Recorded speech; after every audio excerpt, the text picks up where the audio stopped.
And this conflict continues to spread at this hour. Hezbollah, a proxy of Iran, has fired missiles and drones towards Israel. And the IDF has launched heavy airstrikes on Beirut's southern suburbs, a Hezbollah stronghold, in return. More than 8 explosions have shaken the capital, marking the most intense bombardment of the area since the 2024 war between Israel and Hezbollah. Israel has also carried out airstrikes in southern and eastern Lebanon. The projectiles fired by Hezbollah were the first since U.S. and Israeli strikes on Iran began. We can now cross over to Stella Männer in Beirut. So, Stella, what more can you tell us at this hour? Around 2:40 in the morning, people here in Beirut woke up to the massive sound of bombardment. Windows were shaking as the Israeli army carried out a series of airstrikes on the southern suburbs of Beirut. There have also been airstrikes in South Lebanon and the Bekaa, the east of Lebanon, near the Syrian border. Well, these attacks are a response by the Israeli army towards rockets that have been fired earlier tonight by Hezbollah towards Israel. We have a statement by Hezbollah. They take responsibility for these rockets, and they are claiming that they are a retaliation for the death of Ali Khamenei, the Iran leader that was killed yesterday. The Lebanese Prime Minister Salam said that these rockets fires are irresponsible, and he highly condemned these rockets. Well, for the people here in Beirut and in the entire country, they are very much shocked. These people woke up to the sound of bombardment, and we see that people from Dahia, the southern suburbs of Beirut, but also the south of the country, are now fleeing. The roads are entirely blocked, and the question is now, where do people go? We have no shelters here in Lebanon, and in 2024, during the last war, people were just staying on the open streets. I do remember this period myself very well. The Corniche, a very famous promenade here in Beirut, was filled with people who just stayed there on the streets. They had nowhere to go. But we do have to remember that now it's winter, it's quite cold out there. So we don't know where these people will go.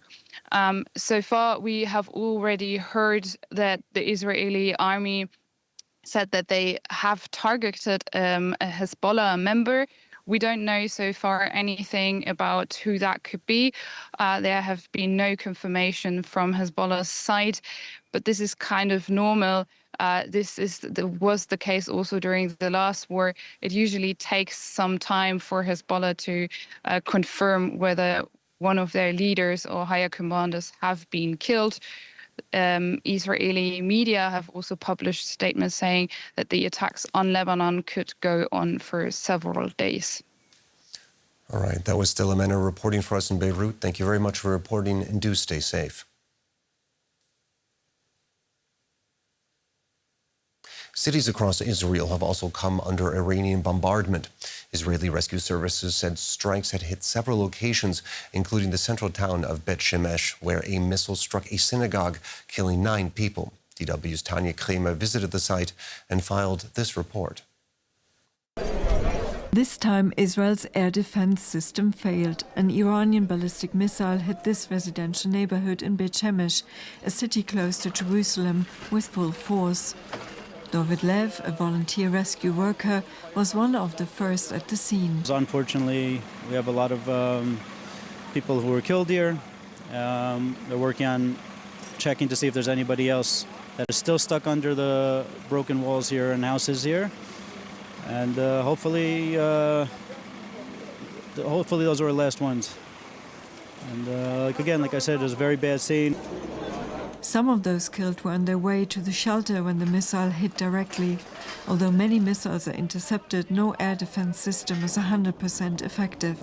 So you see the sheer devastation here in this residential neighborhood where a ballistic missile made a direct impact. This is the deadliest attack so far here in Israel. But this work is risky even for the rescue services. Shelters are not always nearby, and air raid sirens could sound at any moment. We try to take care of ourselves and lie down on the ground. That's the thing that's going to save us the most. We've done that before. Since the US-Israeli military attack on Iran began, most people have been busy scrambling to shelters and protected areas, including here in West Jerusalem.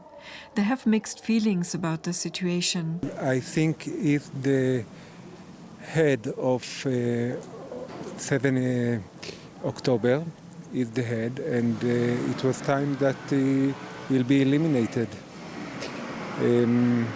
I hope that the Iranian people will join the peace process that over the Middle East. Absolutely horrifying. You know, I see people with kids running to the shelters. I have a cat, so I running with him. The sound of another siren alerts people that more missiles are on their way.